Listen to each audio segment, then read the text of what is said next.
thank you very much for the introduction. It's been an absolute pleasure being involved in the last 2 days. It's amazing when you pull yourself out of your own industry and you go and have a look at other people's challenges. And I can assure you that the best way to solve all these problems is collectively. So, you know, all the contributors today and yesterday, thanks very much for that. I really appreciate it. We have a story to tell, different industry. That's my office. Again, that was the second time I saw the sun rise in that flight. And humidity, 27% all the time. It's dark, it's noisy. But I've spent 15,000 hours in that seat. So I'm an operationalist. And so what we have in our industry at the moment, and I'll talk the story through, is that we have very much a focus on the human failing the system. We have a blame culture in aviation, and a big one. And there's been a watershed moment. There's been a number of watershed moments, but we've had one recently, and it's called the Boeing 737 MAX. And unfortunately, that was a classic example where the system failed the human being. And what we're interested in aviation is basically, I'm going to throw out the word safety, and I'm going to bring in the word adaptive capacity. Okay? What I'm interested in is how much adaptive capacity our frontline people have. Okay? That's what I'm interested in. And I'm interested in performance variability for a very good reason, is that when we're observing normal work and you see performance variability, and that performance variability goes outside of how the system was designed, we end up with a 737 MAX problem. So not only am I interested in designing the system and systems thinking, I'm more interested in how the human is actually operating within that system and the adaptive capacity they have. This is a very complex environment. This is a tin can doing 500 miles an hour, and I can tell you Mother Nature never plays the game and will always win. Always win. So if I can just leave that as a bit of an introduction, we're interested in adaptive capacity. Now, as the owner of the system and the custodian of the system, more custodian than owner, the pilots own the system, what I'm interested in is having guided adaptability from our organisation. So the human being has adaptive capacity. Me as a systems operator is enabled to give our frontline guided adaptability. Okay? So we need a strategy to achieve that. And the first thing you have to do when you're talking about a new view is you have to change the language. If you want to change culture, you have to change language. You have to change the way you talk about it to your senior executives. Yeah? You have to change the way you talk about it to your frontline operators. So the first thing we did in Cathay is we started using a different language. We didn't get permission to do it. We didn't ask the CEO if it was okay. I didn't ask my chief pilots. I didn't ask the director of flight operations. Myself and the team just started talking about adaptive capacity, systems, learning, complexity. We started talking about a different language. And what was quite interesting was, as Eric's spoken about, was we started to talk about these sort of pillars of resilience. And the first group of people I hit up with these concepts was my 320 checkers and trainers. Because they're the guys that are the human modulators in the system for standards and performance, a bit like your frontline managers who are supervisors, who are watching what's going on in work. My checkers and trainers are out there every day looking at how work's actually performed. And so what we did is we just created some language around anticipate, monitor, respond and learn. And to be honest with you, from a pilot perspective, that's what we do all the time. We anticipate, we monitor, we respond, and we learn. And sometimes we fail at doing that. However, so if you want to change your culture, change your language. Start talking a different language. And so we put this out in the system. We ran a flying training refresher workshop. We spoke about 10 principles of systems thinking, which I'm going to talk to you guys about. And then we anchored how they monitor performance in this type of language, and then we want them to start talking about it in their reports, in what they're seeing. Now, you might think, yeah, there's modified behaviour because somebody's watching them. Okay, yes, I get that, but we had to start somewhere. So Val, hand up Val, over there. Val is currently trolling through 12,000 training reports, doing a thematic analysis to try to find themes of how our checkers and trainers think we're anticipating, monitoring, responding and learning as pilots. And I look forward to the results of that. Val, when's that coming? Right, good. Yeah, cool. Okay, so we changed the language, we changed the words we were using, we started using things such as trade-offs, goal conflicts, resource constraints, interactions and workflows, local rationality, that was a good one. And I got a few Homer moments like, what was that? But we got their attention. We also wrapped it in 10 principles of systems thinking, because we're talking about a system here. Aviation's a massive system, flying an aeroplane's a system, and we've got humans in it. So I did a little bit of research into what was going around in terms of systems thinking, and I came up from Stephen Sharrock from Eurocontrol. He has a paper out saying safety 1 to safety 2. There's a couple of the consultants up the back there nodding their heads. And he gave us 10 principles to think about every time you are looking at a piece of performance, or a human within the system looking at a piece of performance, or the system in general. Principle number 1 there, field expert involvement. If you sit in an office and try and think about how performance is happening out on the line, go and get yourself a cup of coffee because you're wasting your time. If you want to learn about normal work, you have to have the field expert's involvement. The whole purpose of understanding how normal work occurs is local rationality. It needs to be wrapped in just culture. You need to create psychological safe space for people to tell their stories. How are you going to learn about normal work? Get them to tell their stories.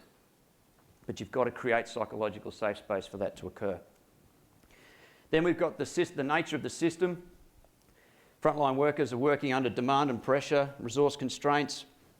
Look at flows and interactions, trade-offs, goal conflicts, all right? And out of all of that, you get performance variability. That's the bit you want to observe on the line, eh? Yeah? Your drill rig operators, for example, absolutely. Just as dangerous as flying one of these things, I think. So the thing about systems theory is the last two there is emergence and equivalence. And this is where I want to dump the word safety, and I want to talk about adaptive capacity. Safety is an emergent property of the system. It's an emergent property of humans interacting with complex systems, and it is a property of that system. So if you want to know how safe your system is, know how everything else in the system is actually interacting to produce that property. And then there's equivalence, and that is success and failure comes from doing the same thing, normal work. So even successful work has failures in it. It's just that it went well. There was a couple of mistakes in there, but it went well. Okay? So every time we have a discussion now about how the system's operating, we anchor ourselves with these 10 principles and we anchor with the new language. And what we've discovered is that when you try to find the delta between how I imagined an aircraft to be operated and how my pilots are actually operating it, and you find that delta, that's gold. It's absolute gold. Because if you find that the way they're operating something is starting to change, all right, you are detecting drift in your organisation. It could be drift in the right direction, or it could be drift in the wrong direction. And then you can bench that mark about how you design that system or how the manufacturer designed that system. Because as soon as your operators are designing outside of the assumptions of the system, you have risk. Could be good risk, because humans are pretty adaptive people. In fact, they're beautiful, they're creative, they can solve the most complex problems, all right? And then, like an ag pilot, all right? First problem an ag pilot has when he crashes in a tree, all right, is he steps out of the aeroplane, he forgets he's 20 feet up in the tree, right? So the problem is that humans are very, very adaptive, but they're also unreliable, highly unreliable. But we need to consider that in the context of the system. All right, so field expert involvement. Pilots who do the work of the specialists in their work, critical for system improvement. To understand work is done and improve how things really work, we need to have them involved. So we changed the way that we do incident investigation. We create psychological safe space. We told our pilots that we are not going to punish you or blame you for any unintended operational error. That's in our policy statements. We've made that commitment as a management. We have committed to the philosophy that the system fails the worker, not the worker fails the system. And what we do is we're interested in their local rationality. People only do things that make sense to them at the time, okay? And that really depends upon the situation, the focus of attention at that time. In fact, we created also 3 safety truths for our pilots. First safety truth is you can't fix pilot error, but you can be incident free. The second safety truth we created is our pilots don't come to work to do a bad job. And the third safety principle we created is you can't fix safety by focusing on safety. You just can't do that anymore. Okay, so these 2 are the most important for me. Field expert involvement, local rationality. And then there's this one. I just want to deal with human error, okay? All right, that's what our pilots think. Yeah. All right, so we've taken a different view on human error. In fact, it's an inherent nature of human beings. They are error prone, okay? They will make mistakes. It's normal, and therefore it's not very interesting as a causal factor, to be perfectly honest with you, okay? So we've, in our switch of our focus to humans or the system failing the human, we've also created a psychological safe space to say that we're no longer going to blame you for operational error. Okay? Now, we've also created what's called an operational learning review process, or an OLR, and it focuses on the learning about local rationality. We've got rid of blame. We actually have Peter McCarthy on our team, who's our Group Human Factors Manager. Peter's done research. He's an accident investigator. In fact, if you want to do operational learning reviews in aviation, don't use an accident investigator. I'll tell you why. Because a person who facilitates an accident investigation and a person that facilitates an operational learning review have completely different skill sets. They are completely different.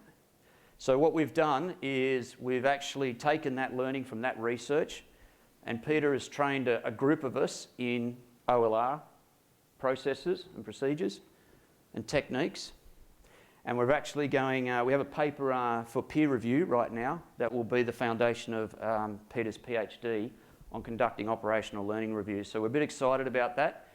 Not to say that we didn't want to give it a go. We did. We just stepped up and gave it a crack. And we actually we've done about, I don't know, how many, 16 or 18 operational learning reviews? About 16 or 18 of them in the last maybe 4 or 5 months. And they have shown us a lot. All right, our chief pilots are reeling at the moment because we've got this beautiful controlled system, and they're just discovering that actually, in fact, the pilots aren't doing it because it makes sense not to do it. So it's a bit like a decluttering process. So, performance variability, we've been talking about this for the last 2 days. This is the bit that I'm really interested in. And continual adjustments are necessary to cope with any variability in demands, okay, and conditions. Performance of the same task or activity will vary. Understanding variability of the system conditions and behaviour, that's what we want to get. And of course, identifying wanted and unwanted variability in light of the system's need and tolerance for it. Okay, drilling rig operations. That fascinates the hell out of me. Jim, I want to go and have a look at that big drilling rig, mate, that thing that's 10 times the size of my aeroplane. Yeah, okay. How vulnerable or how much tolerance to performance variability can that system tolerate? That's what I'm after. I want to know whether it, and if performance variability is going outside of that, then we need to intervene and we need to have a look at why. So, how am I going for time? Oh, I'm nearly there. All right, so I've given you the fact that we change the language. You want to change the culture, you've got to change the language. You've got to have those conversations with people, change the way. Forget safety 1 language, go to safety 2, if you want to call it that. We actually don't use the word safety. We're talking about guided adaptability or adaptive capacity. And of course, being a business, we need a strategic plan to implementation. Kim, where are you? You still here? There you are. That was probably one of the best implementation stories I've ever heard. That was fantastic. Give her a round of applause. That was, man, oh man. That was awesome, Kim. And you surf too. That just makes my day. Right, so not being an academic, but being an operational guy, I did a lot of reading, and Dave Proven helped me with that. And I've read just about every one of Sid's books and every one of Eric's books. And I just basically plagiarised this and turned it into a strategic plan. So I'm not going to present anything that those 4 don't know here, but I tell you what it did. It solidified our organisation into what we need to do as a bunch of steps, okay? Because we're trying to build adaptive capacity or guided capacity and adaptability in our organisation. So hang in there with me. Here we go. Oh, that sounds very MBA-y. Safety management mode of guided adaptability. God, can't show that to the pilots. But anyway, this is what we've called it. It's our strategy for guided adaptability. And we have, if I can get this to work, oop, there we go. All right, so goal number 1 is to understand everyday work. Apologies for the people up the back there. I'll read it out to you. You have to understand everyday work. All right, we've been talking about that for the last 48 hours. Understand the way the organisation is currently operating and where resilience and brittleness is present. Where is your operation vulnerable? Okay, number 1. Number 2, once you know how work is being done, support the stuff that is working well and modify the stuff that is causing you to drift. Okay, so support local practices and guided adaptations. So support the local practices and guided adaptations for safety, performance variability within the tolerance of the system. Step number 3, reduce goal conflicts and negotiate redistribution of resources. Okay, we're all safety people, and when I walk into the finance department and start talking about a redistribution of resources or whatever, I usually get about 26 bullets in my chest and told where the door is. And this is why our role was created within Cathay. My role is not purely safety. My role is to walk the building and understand how the silos in the building that Eric just talked about, how the silos are goal conflicting, all right? And how those goal conflicts need to be resolved by either redistributing resources. And this is always, in aviation, the double bind story. Productivity versus production. Sorry, production versus protection. And I can tell you a story about that if we get to the end of this. So, monitor goal conflicts, create action to alleviate it, facilitate the reallocation of operational resources. Kim, when you went through the organisation, did you have a number of goal conflicts across the silos? Yeah, huge amounts, and you're probably all thinking right now. Okay, so step number 4, facilitate information flow across and coordinate action. Silo mentality, we're a big organisation, 27,000 people. I've directed Locke and Val as part of my team. They have to walk at least 20 kilometres a week in the building. They have to wear the carpet out to go and talk to people around flight operations in particular and make sure they're actually coordinating with each other. Then we've got goal number 5, generate future operational scenarios. Okay, now what we're actually talking about with this step, and Dave, step in if I screw this up, but this is how I've interpreted it, yeah, is that we need to understand how the future model of work is going to look. Now, all models of work are wrong. Some are useful, all right? So, yes, we're a classical Safety 1 airline. We run a barrier management system. We've got bow tie analysis. We do all of that really, really fancy stuff, all right, until I sit in the seat, go and have a crack at it and go, it didn't work, all right? For example, everyone know about the 787 battery, the lithium-ion battery in the 787? Probabilistic risk assessment work. We just had a little talk about that. Yeah, that was supposed to fail once every, 587,000 hours of operation. It failed in the first week. So that's how much reliance I put on probabilistic risk assessments. But anyway, as an industry, we're regulated like that, so we comply. What this is talking about is how does the system look? And we looked a little bit, Eric presented some of his FRAM modelling, and we've been playing around with that a little bit to try to get a little bit of an insight into how the functions of what we plan to do will resonate. Okay, it's a bit of a different technique, and we're learning. We've also used STAMP, STPA and CAST, which are a little bit more hybrid linear systems, but they do enable us to get a little bit of insight into predicting what possible future work might look like. Okay, Bowtie is really good. It is good. Don't get me wrong. For those of you, I think we had a chat about Cynefin frameworks the other day. So if you're talking about something that's a simple system and linear, then sure, Bowtie works. Or something that's complicated, like a jet engine, and you can reduce it down to something, that's fine, you can use that as well.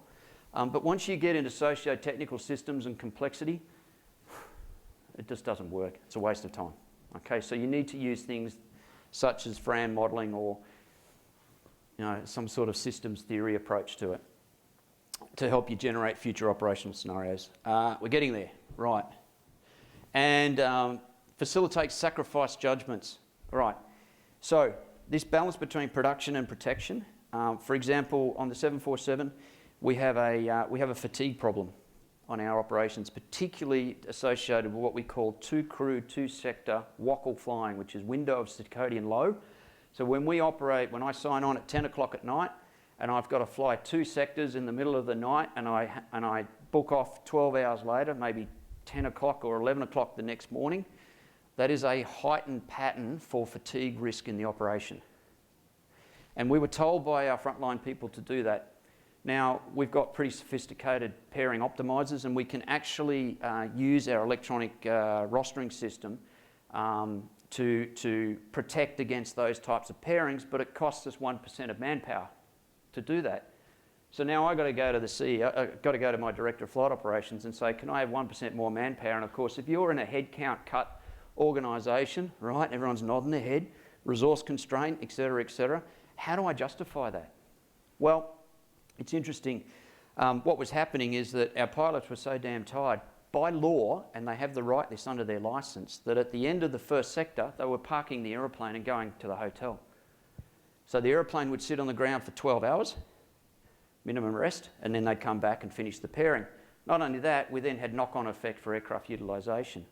So I went to our finance team and I said, have I got a story for you? All right, tell me how much that's cost me in the last 12 months. You can probably imagine it was a pretty big number. Then the 1% little headcount thing sort of didn't really take it that much of an account, right? So sacrificial trade-off, no worries. They said, yep, go and do it. What we've actually managed to do is reduce that operational risk considerably, and we've managed to also, with the implementation of these fatigue rules, run the operation with 3,700 less man days a year. Just by having a conversation between two different departments in the organisation and following this facilitating sacrifice judgments. Okay, it was a trade-off, but at the end of the day, we were able to do that. Last one, and then I'm done. And we've been talking a lot about this. There's been some fantastic stuff going on today. Facilitating learning throughout the organisation. So create organisational change based on current conditions and future scenarios. All right. This is why our industry is in trouble, I think. How many accident reports have you heard lately where it said the pilot failed to, the pilot should have, the pilot could have? All right. All those accident reports have described performance that never happened. How do we learn from that? So we need to change the way that we view the world. We need to change the language.